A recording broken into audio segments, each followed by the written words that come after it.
So thank you very much for joining. And as the prompt has just told us, just to let you know that this is being recorded, as all of these group sessions are, and it's being hosted on Shelter Cymru's YouTube channel. That's exciting.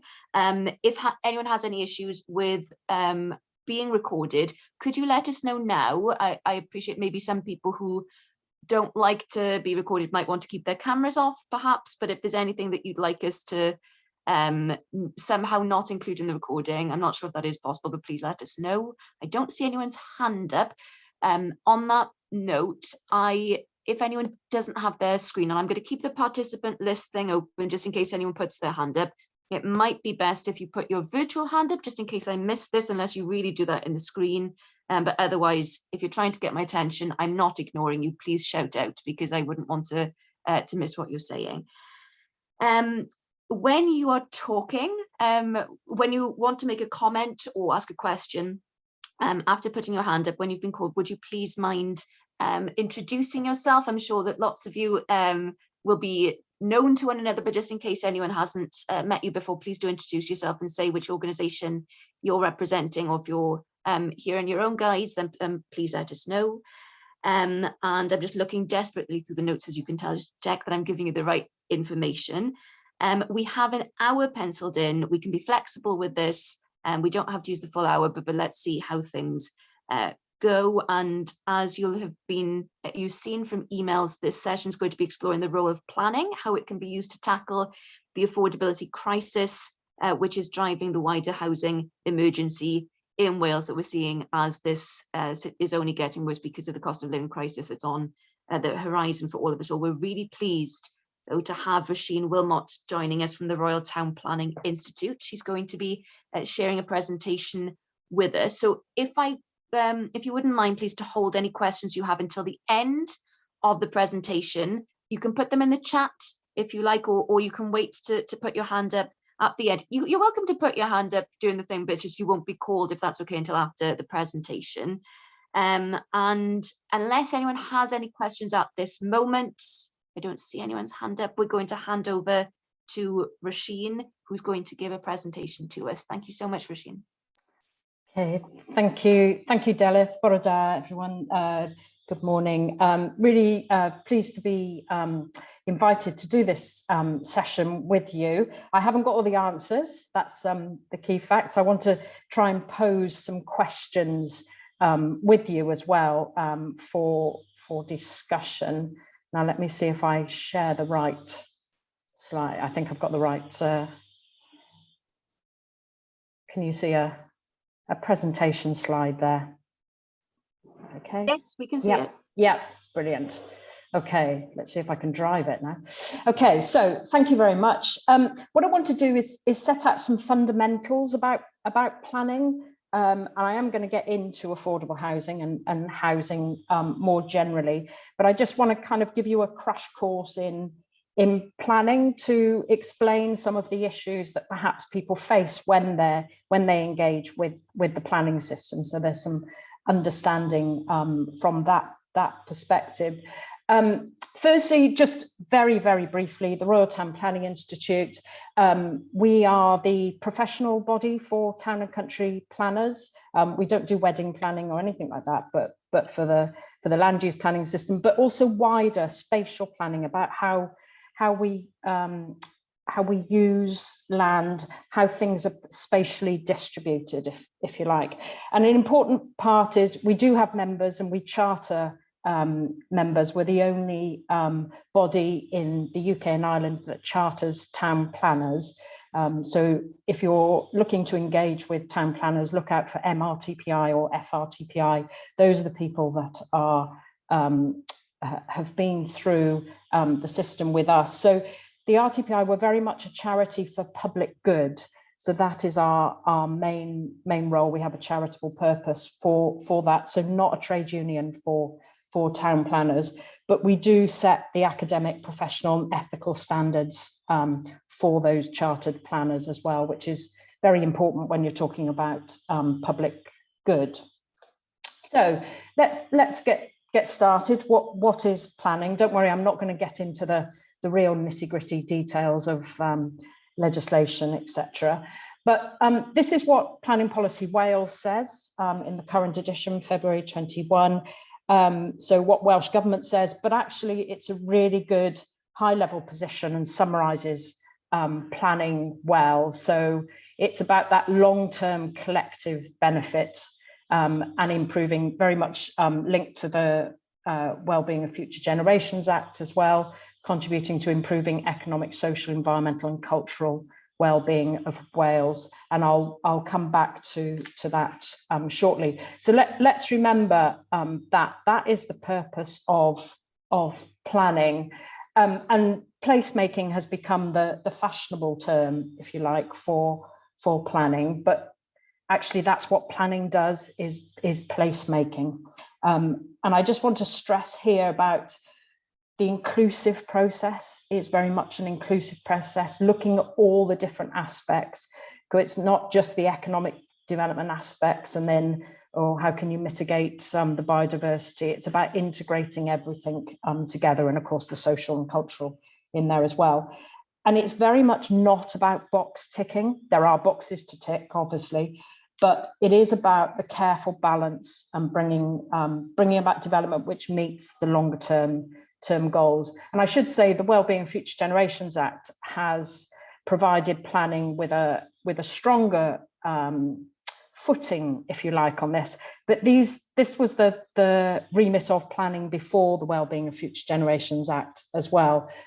When I did my planning course many years ago in the 90s, sustainable development was very much at the heart of what I was learning and being trained on back then. So, and it certainly wasn't, sustainable development wasn't something that was tripping off the tongue of the public at that stage.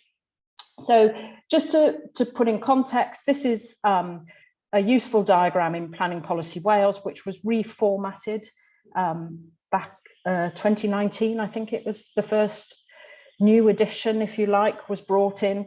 In the past, national planning policy set out in Planning Policy Wales had chapters on different perspectives that you needed to think about, you know, retail. There was a chapter on transport, one on housing. But actually what Planning Policy Wales does now is integrates the policy together. So if you're doing a housing development, you don't go for a housing chapter, you look at the active and social places chapter. So it brings together everything that you want to think about. It does make it more complex, but actually it makes the thinking more straightforward and brings things together. But of course, today we're talking about housing. So this is a quote from UN Habitats, and I wanted to stress about it's more than just a roof. I was on the Welsh Government's Independent Affordable Housing panel, which we reported in 2019, and were asked to come up with solutions for delivering affordable housing in Wales. How could that be done? And we kind of thought, well, you could build cheap, you know, shelters for everyone. You'd solve the housing crisis in the sense that you'd give everyone a roof, but actually you're not really improving people's quality of lives. Then you have to think about what kind of accommodation can you provide for people to enable them to be active members of society, to perform well at work, to perform well at school, etc., and to achieve the best that they can individually. So it's much more than just a roof. But I suppose I'm speaking to the converted on that front on this group.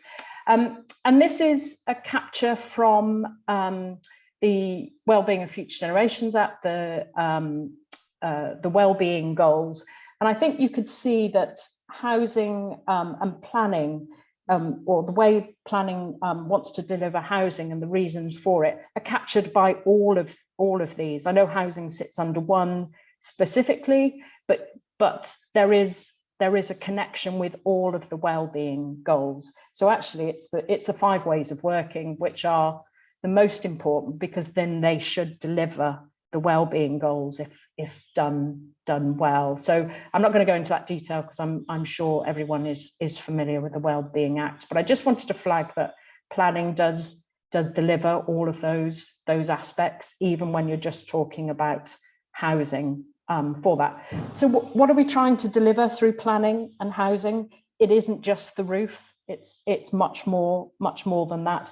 And you talk to different professions, different groups of society in different parts of Wales, and they will come up with different things that planning needs to consider and planning needs to take into account. And there will be more on this. I'm sure some of you are looking at this and going, what about so and so? So of course, affordable housing isn't on there because I've integrated that in with housing. It isn't just about affordable housing, it's about delivery of market housing and delivery of them together as well, integrating communities together. So, you can provide a house to someone, but if it's in an area which regularly floods or is at risk of flooding, then that isn't really providing a solution. It's creating another problem. So there's all sorts of other things, and we've seen through the pandemic as well about the importance of green space, the importance of not just that roof and not just what goes on in the house, but how it moves, how it integrates around. And of course, let's not forget climate change as well. And we had COP26 last November in Glasgow, which I think raised the profile again of the need for climate change. So all of this is really important. And we're seeing that the energy prices at the moment, which is dominating the news. So having energy efficient homes that are well connected and don't rely on the private car. These are all really important aspects which planning is trying to deliver. So actually, whilst I don't welcome the headlines or the facts that these things are happening, maybe it draws to people's attention the need for energy efficiency as well as renewable energy. So it's not just about how we create our energy or generate our energy, which is of course important, but it's how we use it and reducing what we use. So active travel comes in there importantly as well. So not just having electric cars, but maybe having alternative sources of movement which don't need any energy or little energy. Perhaps an extra bowl of pasta a week to keep the cycle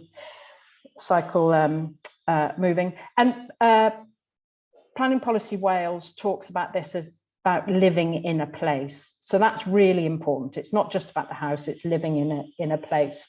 And going back to the way Planning Policy Wales is now structured, this is the chapter that would most appropriately deal with housing. And there's lots of connections across to the other outcomes as well delivered elsewhere in Planning Policy Wales.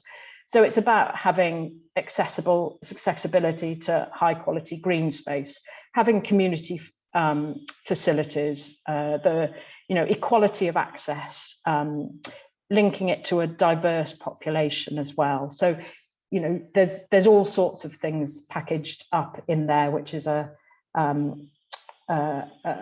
wider conversation, perhaps. So I just wanted to flash that up to you today. So what's the problem? Why have you asked me to come here today? That was all the things about the planning. So I've picked out a few things which I think are perhaps what there is a problem for, but some of it might be perceived problem. It might be just the way people engage with the planning system. So I often hear that planning is complex and uncertain, and I don't disagree with that at all. Many planning applications, the requirements are increasing.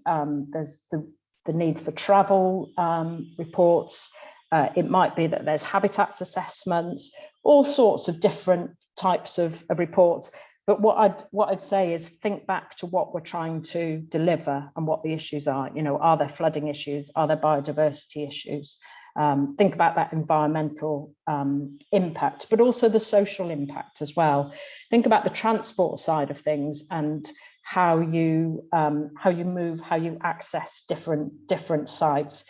So there is perhaps a reason for that complexity, and it's difficult to simplify it to deliver the good places which bring the outcomes in many ways.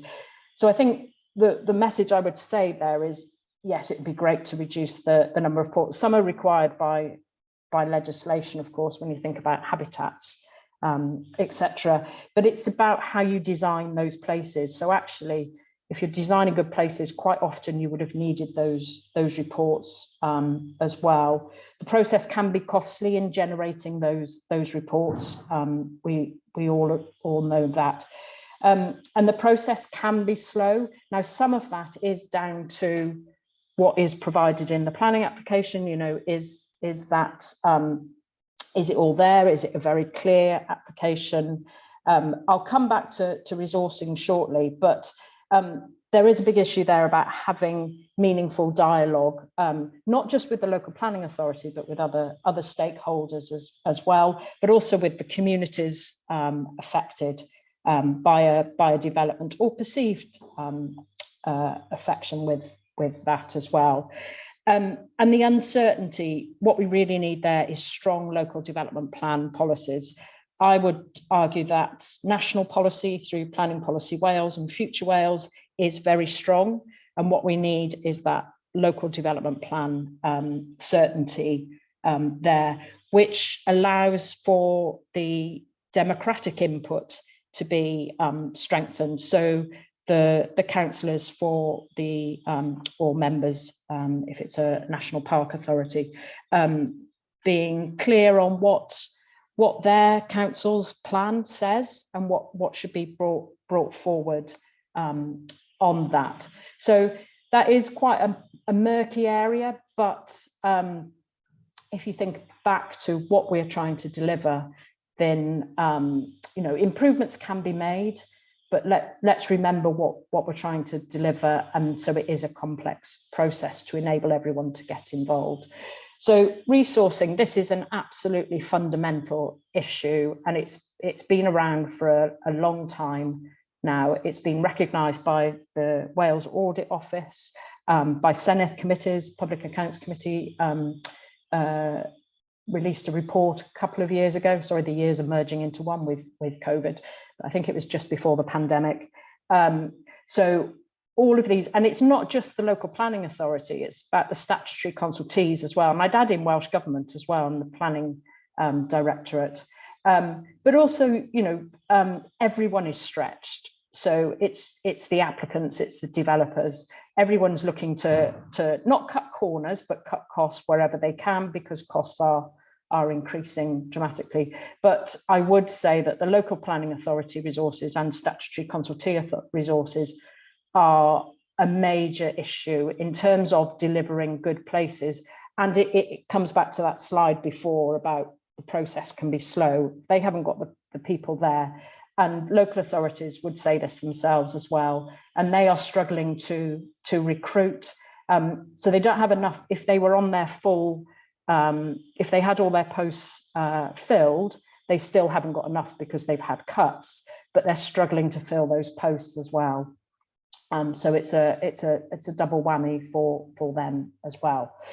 So engagement is really, really important. And there are two aspects to this. One is about community expectations, community engagement. And if we had Planning Aid Wales here, they would be saying that actually, if you work with communities, they will embrace development, because if they're able to inform development. That takes resourcing, of course, and that shouldn't be left to the local planning authority.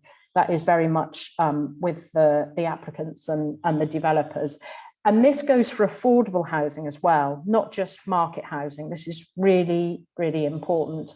And so there was a lot of, I would describe it as fear, maybe that's a strong word, but actually communities are fearful of change because they don't know, and things, you know, we build buildings for a long time. So once that change has been made, it's there to stay for generations.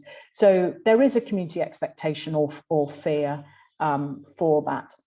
But there's also the side of engagement in local development plans. And I know that there's been discussion between Chartered Housing, Community Housing Cymru and the Planning Officers Society, which we're looking to develop further, about the social housing providers are struggling in some areas with planning departments. So it's about trying to get that early engagement up front of the right sites, because that's really important. Is you can't just put housing anywhere, particularly affordable housing or social housing. It has to go in the right place so it's engaged with communities. And you have to think that if people are struggling to pay for their housing costs, you don't want to put on top of them transport costs as well. So they need to be integrated into their communities, plus they get community support and all sorts of other things if it's put in the right place. So really engagement in local development plans is important.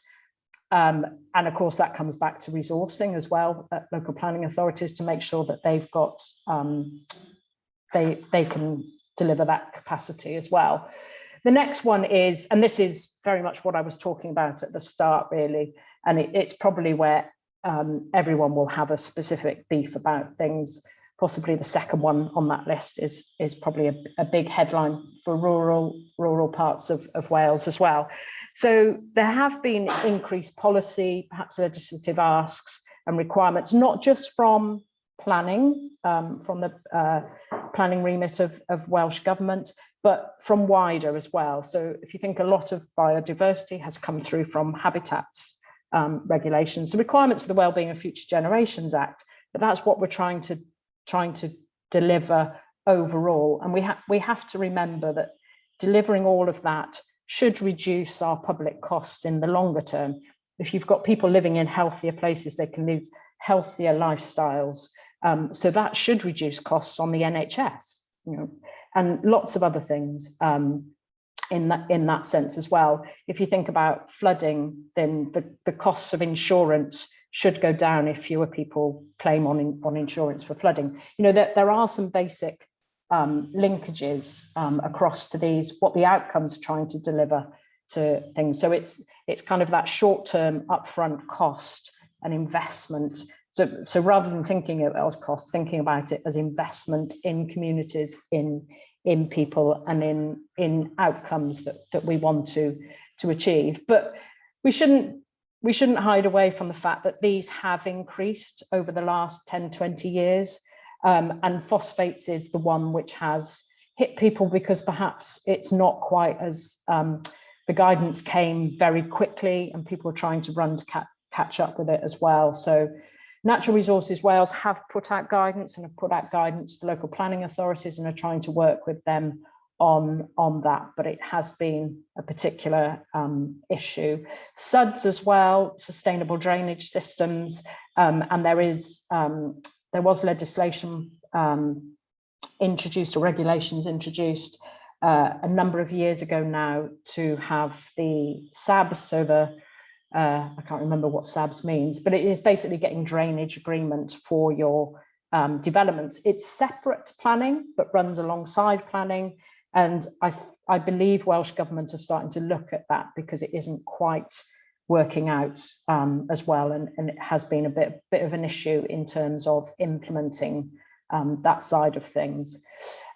So active travel is really important. I'm working with the cross-party group on active travel at the moment, reviewing the Active Travel Act and how that's being implemented. But again, let's think about that in terms of it can reduce pollution.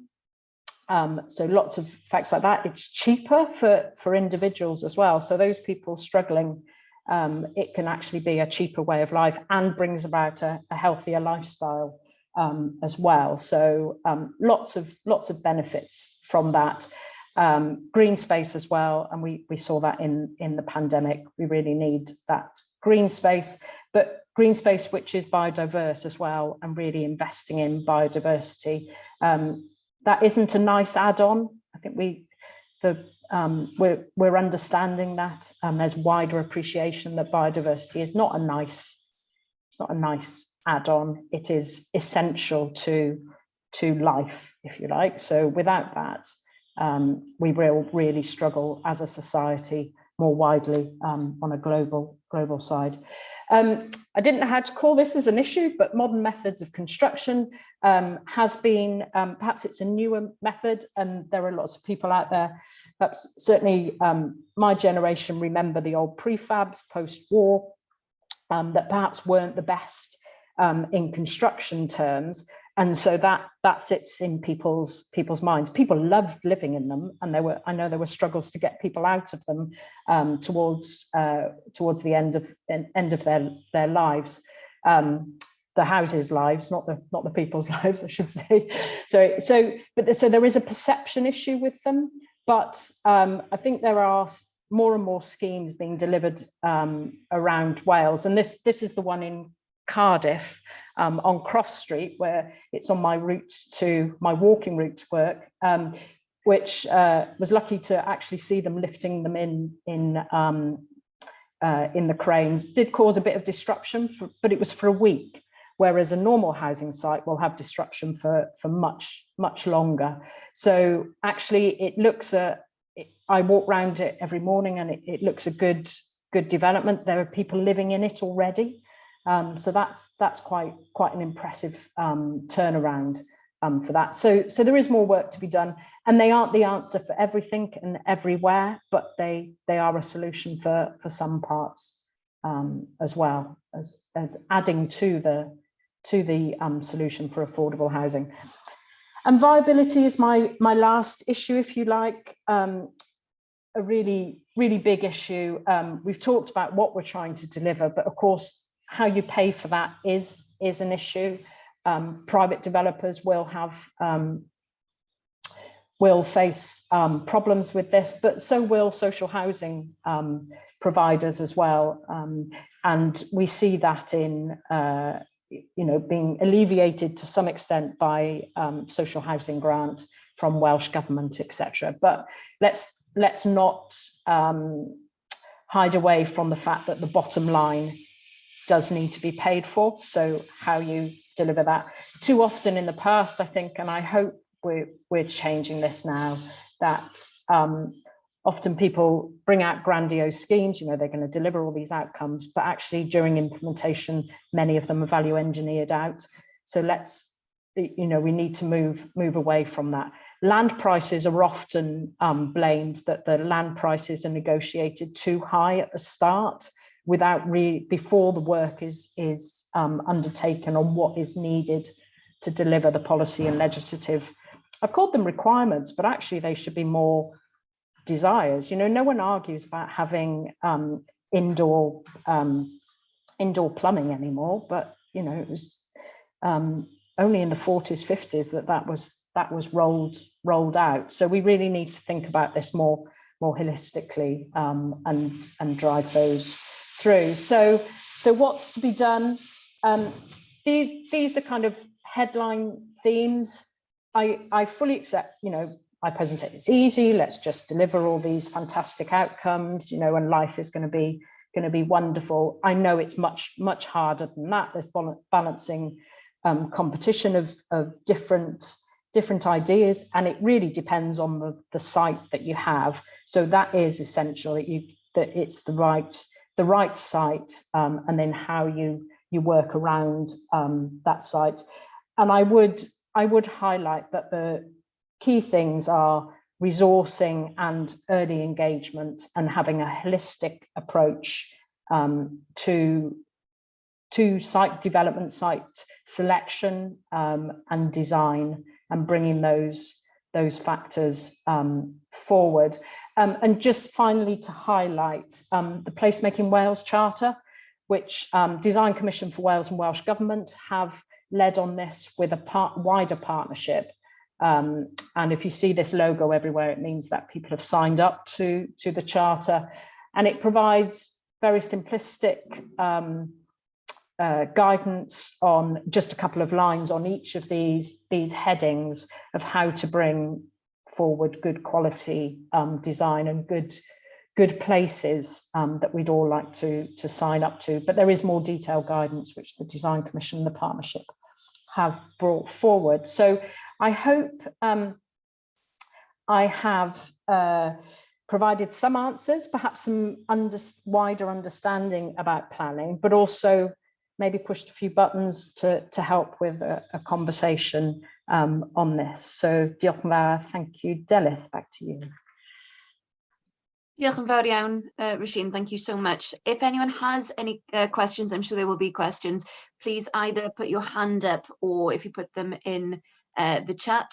Bonnie and Jenny have already got questions. So I've got a few questions of my own, but actually I don't want to take over this space. So I'm going to go straight to Bonnie. Bonnie. Thanks, Delyth. Thanks, Roisin. I just wanted to ask your thoughts on the kind of levers in place at the moment to enable or to encourage or to influence housing associations in Wales to acquire the right sites. So everything you said and everything that we see from our work is about getting the right site. And we know that Welsh Government have a number of ways that they influence the actions of local authorities and social landlords. So in relation to homelessness, they'd be asking this September for plans around rapid rehousing, and then within that they are specifying particular sort of trends and focus that they want social landlords and local authorities to look at. And I just wondered, in terms of things like, getting the right site, as you say, is crucial in terms of it being truly affordable, amenities, mixed tenure, transport, post-COVID changes, access to green space, carbon, small developments as well, and therefore what's to influence housing associations going specifically to acquire those sites, which sometimes are a harder challenge as a site versus a greenfield site. This is where, from a planning perspective, this is where the local development plans come in, and they are really important in selecting the right sites. I think what's important is that we don't have sites in local development plans which can't be developed in a positive way, and when we're looking at housing for housing perspectives. So ones that can't be tapped into public transport or be connected into active travel networks, ones that rely on the private car, which we have seen developments in the past, well, many developments in the past, which are really only practically accessible by the private car or very athletic cyclists to integrate them into communities. So local development plans are the planning answer for that. That is a long process, but it is about that engagement. And I would say about the resourcing issues as well to enable local authorities. I mean, there have been calls that perhaps the way the LDP system finds sites at the moment isn't the best way, in that it's up to developers, and that can include the local council. So anyone proposing developments puts forward the site, and then it has to be proven or disproven to include into the LDP. But actually, should it be a different way where the local planning authority identifies which are the best sites and brings that forward, irrespective of who the landowner is and what the landowner wants to do with that. That would be a shift change in terms of how the UK operates with land market. But there are others on this call that might have views on that or answers for that. But if I can just go back to comment, I think that's my concern in this, and that there's so much excellent policy around this area in Wales. We're so clear about what we want, truly affordable homes to look like and where we want them to be, to give everybody the best opportunity to fit in with all of the array of legislation that we've got. But yet, when it comes to local authorities and planning, is there the capacity there, given how much we strip them back, to really be proactive, and particularly in the pressures of a housing crisis, where you've got private developers going after land, and for them, obviously, greenfield sites are beneficial because they're cheaper, they can build more, they can earn more money, versus a local authority with very limited resources able to say, well, we haven't got enough housing, but we don't want that 200-unit greenfield site. That's what worries me, is that we've done this huge amount of work and it fits in with all the policies, but the reality is we're seeing still a huge reluctance to develop the infill sites, which would be absolutely spot on with everything in terms of the closest access to amenities in communities, small number of units, mixed tenure, and all of that, regenerating towns and communities. And that's what I think there's a real worry for me, that we're seeing this huge amount of work being lost in translation because of that kind of bottleneck.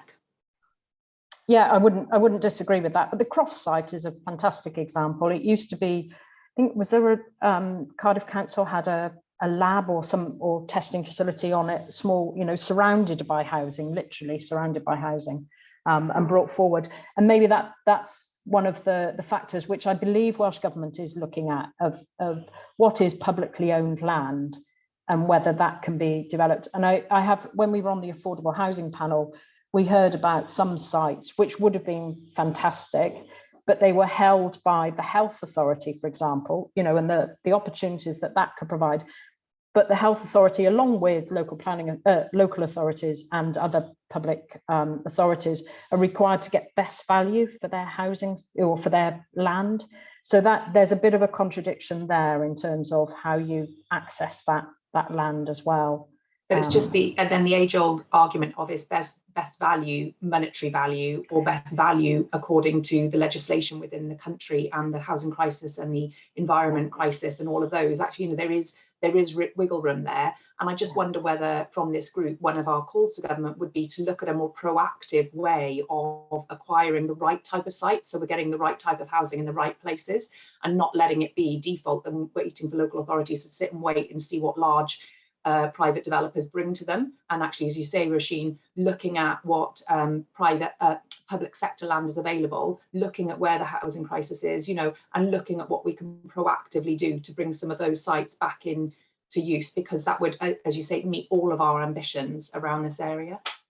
Bonnie, lots of people are nodding their heads as you're speaking, about this idea of rejigging where the levers of power actually are, or because, as you were saying, even if the rights technically are there because of a lack of resource, and just how imbalanced the whole system is, just the structures which should be in place to protect communities just aren't being utilised.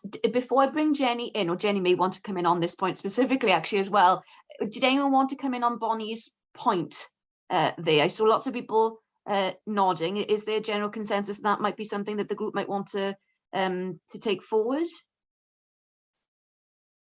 Everyone's suddenly very shy. No, don't be shy. Come on. Okay, Andrea, I'm guessing that this is on this point. Jenny, if it's okay, I'll go to Andrea first. Yeah, it's on this point. I have to share Bonnie's frustration that I'm aware on existing sites that we've got, there's a lot of infill, backfill, and we don't seem to be concentrating on that, because when you're talking small numbers of units, that doesn't seem to be a big priority. But actually, I see that as quick wins. And so I think if we could find a way to focus on that, then actually when you add up all those very small sites together, you're soon into the hundreds of units. And I think we all know the crisis. We all know we need to meet the demand for social and affordable housing. And it would be insanity really to overlook those opportunities. But I worry that every focus is on the larger sites.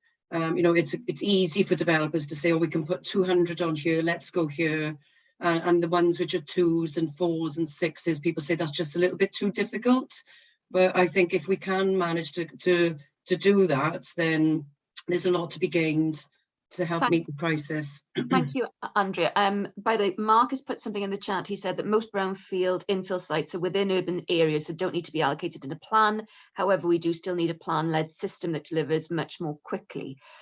Hugh, are you coming in on this point, or is it a separate on this point? Jenny, if it's okay, I'll go to Hugh and then I'll come back to Jenny. Hugh.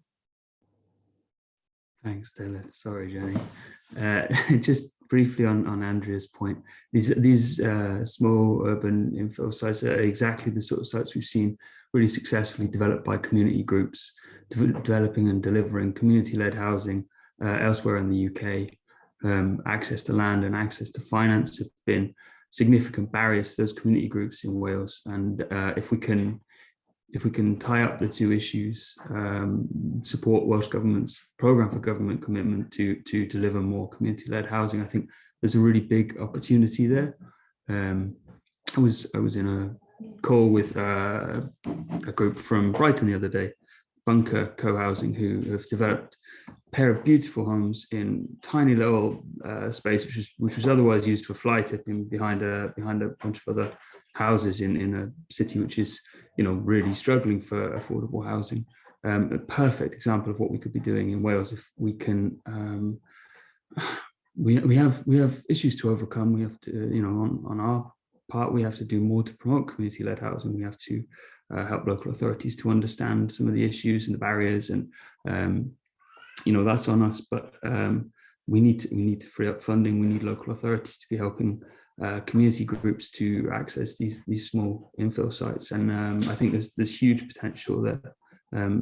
Also, I would add a complete support for Bonnie's point around social value over best cost value. Is something I wrote something on it for CHC years ago, and I don't think we've seen any movement. I think it's a real sticky issue that's been around for ages, as has been said, and we really need to start just unpicking issues like that now. It's been so long. The housing crisis is getting worse. Come on, let's get it sorted. I would fully support prioritising that with this group.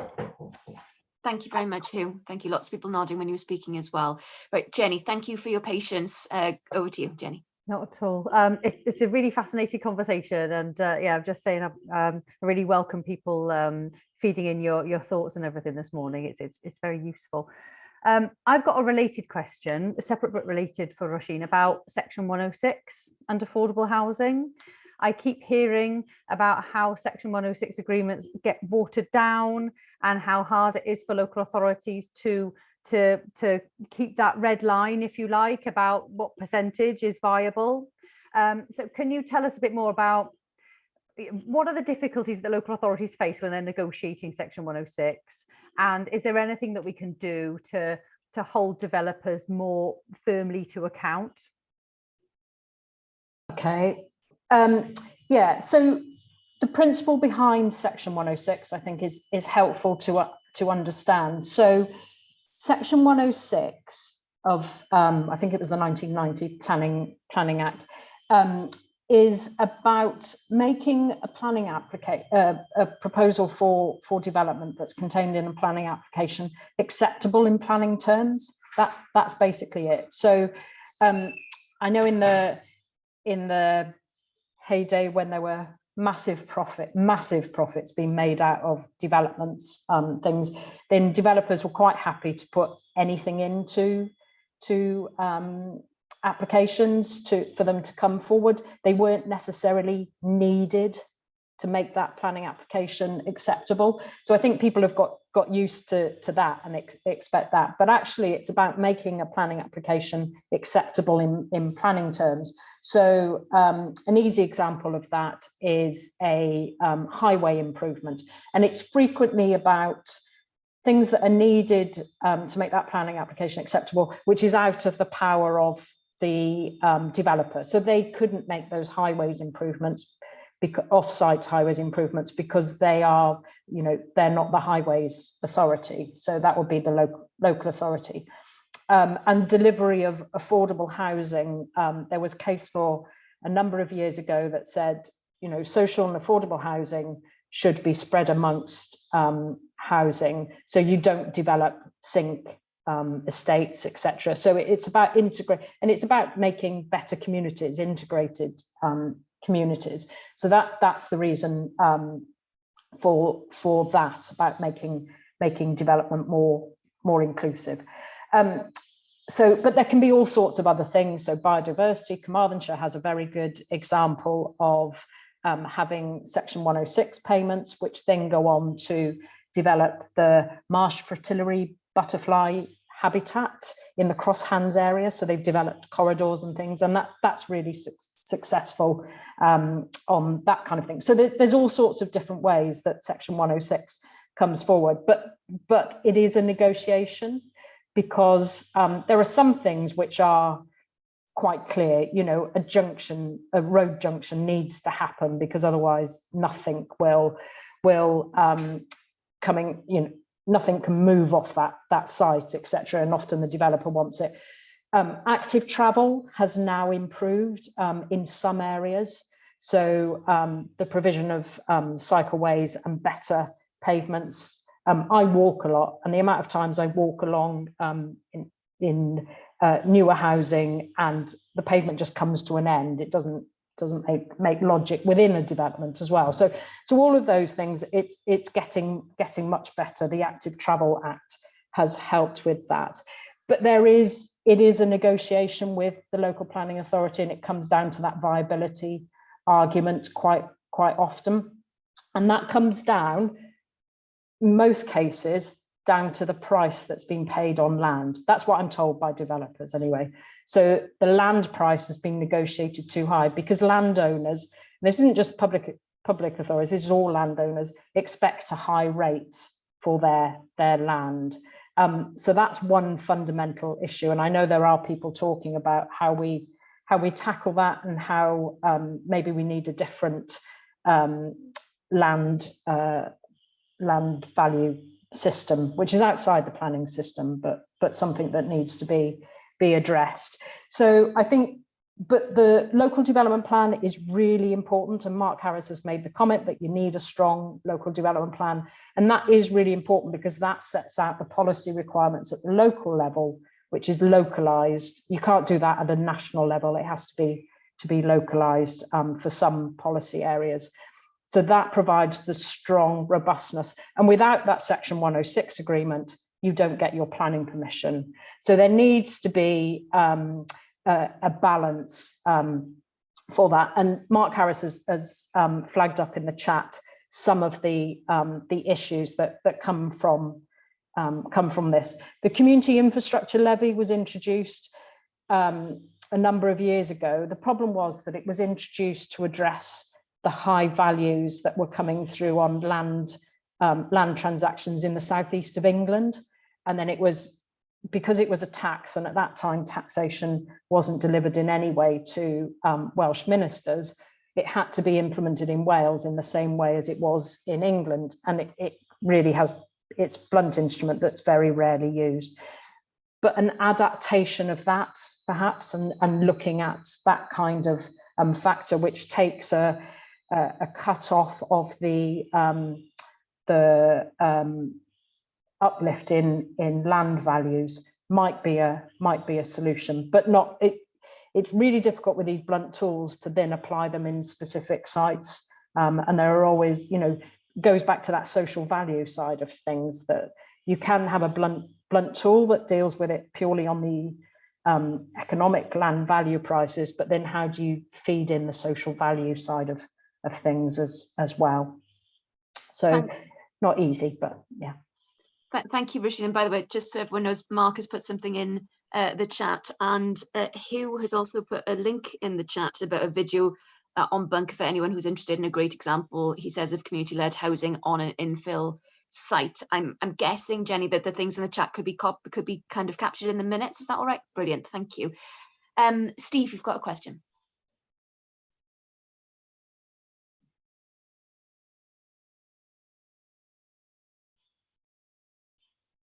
Oh, you're still on mute, Steve. You're unmuted. Are we okay now? Yeah. Thanks for the presentation. Very interesting, and I think that there are an awful lot of well-meaning intentions mentioned in there and in between the legislation. I'm going to ask a specific question now in a moment, but just a very broad statement. I think in my involvement with quite regular planning issues, I think we've lost the public. There's a belief that the system is weighted against the local resident, the impacts that they witness on a day-to-day basis. They feel almost as if they're fighting the big machine as such, and the local authority appears to work very hard to make sure that there's sort of transparency over the legal probity of the plan and application. But in that process, I don't think we hear the voices, or if we hear them, we don't react to them.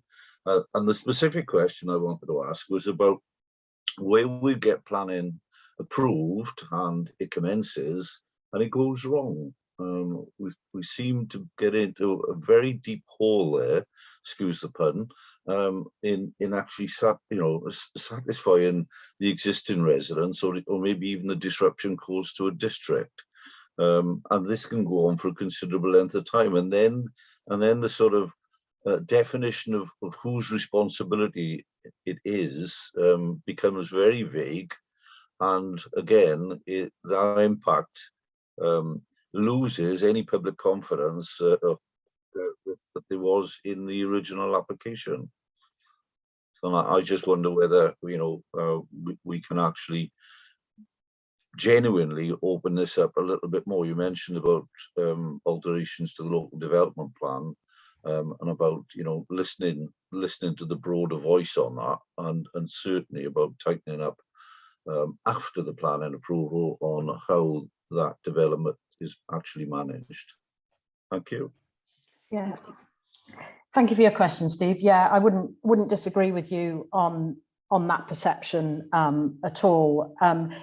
I will say, and I'm going to be a broken record, resourcing is a big issue on this. It's not the only factor, but resourcing is significant.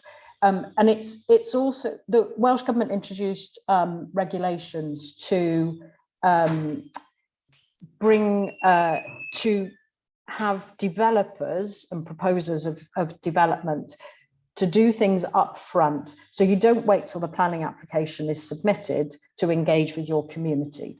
You do it when you're designing your project. So you go out to your community at early stages, because once the planning application is submitted, it's very difficult to make changes to it. It's, here's our schoolwork, do we pass or not, with a bit of negotiation. So it's really important for communities to engage up front. So you need that meaningful engagement by the developer or their agents with communities, and not going necessarily with a completed scheme and saying, is this right? It's about enabling them to inform it. And actually sometimes residents, because they know the area, they might have an insight about something which wouldn't be picked up necessarily through professional reports, etc., as important as that is.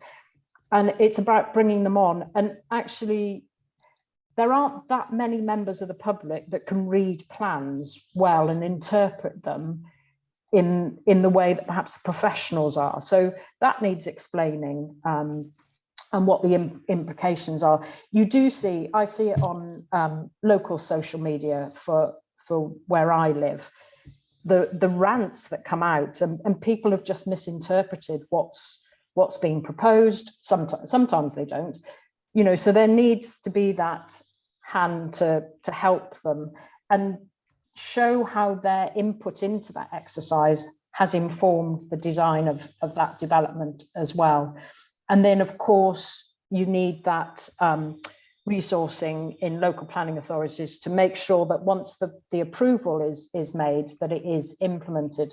And I've noticed it is on bigger sites, but the Vale of Glamorgan Council have had 2 instances where on the waterfront development, if you like, it was the old railway sidings around the docks areas, which probably isn't called docks anymore because that wouldn't sell the housing, but the area there that they did have an enforcement action because I think it was a supermarket wasn't built, it was just the housing built. And I don't know what the outcome is, it's probably still going through the process. A local school hasn't been built to support the development. So they are using their enforcement action, but it requires, and that is a bigger site, so it does require that local authority resource to be available for them to take those actions and implement it in that way, and help that. So I don't know whether that helps, but I know Planning Aid Wales do a lot of work with communities. They're obviously they're not hugely resourced, but they do work with communities to try and help with this understanding of what proposals are, perhaps. So that is really important. Thank you so much, Roisin. By the way, Mark has put something else in the chat saying it's surprising how often the public object to housing schemes, even ones which are affordable led. Often the infill sites where there's a change from the existing are the most controversial. Thanks for that, Mark. Now, I'm aware that time has beaten us. I'm sure there were lots more questions that people would have wanted to ask, but Roisin, thank you so much for your time at this point. Thank you very much indeed, and thank you to everyone who had either contributed to the discussion or asked questions as well. Can I just check, we've got 2 minutes left. Is there any other business anyone wanted to raise, please? I don't see anyone's hand up. No, so I think that it just remains for me to say on behalf of Marbon, on behalf of Shelter as well, thank you very much for attending and for your contributions today. Thank you again to Roisin for the presentation and for answering all of those questions. I know that the CPG has a focused programme of work, and there are lots of other focused discussion points that are coming up, particularly relating to affordability of housing. If you have any suggestions about any particular focus points or focal points that you'd like the group to be looking at, could you please send them on email to Jenny at Shelter? I mean, I'm sure that you've got her email address from the emails that go out about this group generally, and a recording of this meeting, minutes, as well as a short briefing covering the main points are going to be sent around as well ahead of the next meeting. And I don't see any other points. That lots of people are saying thank you in the chat to you, Roisin. So thank you very much again. Diolch yn fawr iawn I bawb am fod gyda ni bore 'ma. Thank you so much for being with us. And right, and it's just before 12:30, so now I say officially that the meeting is closed. Thank you so much. Diolch yn fawr iawn bawb. Thank you, everyone. Excellent. Diolch. Bye.